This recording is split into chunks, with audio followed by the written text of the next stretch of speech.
Hello বন্ধুরা, welcome to Sutapa's রান্নাঘর। আজ আমি তোমাদের সাথে শেয়ার করব মর্নিং ব্রেকফাস্টে আমি কি খাই। তো এখানে আমি সারা রাত্রি ভিজিয়ে রেখেছিলাম জল দিয়ে চিয়া সিডস, সেটা নিয়ে নিচ্ছি 4 চামচ।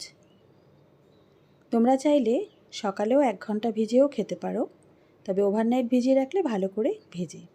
তার মধ্যে দিয়ে দিচ্ছি 1 মুঠ মতো আমের কুচি, পাকা আমের কুচি, দিয়ে দিলাম 1 মুঠ ছোটো ছোটো করে কেটে নেওয়া আপেল, দিয়ে দিলাম একটা গোটা কলার অর্ধেকটা টুকরো টুকরো করে কেটে। এবার দিয়ে দেবো টক দই 2 চামচ মতো।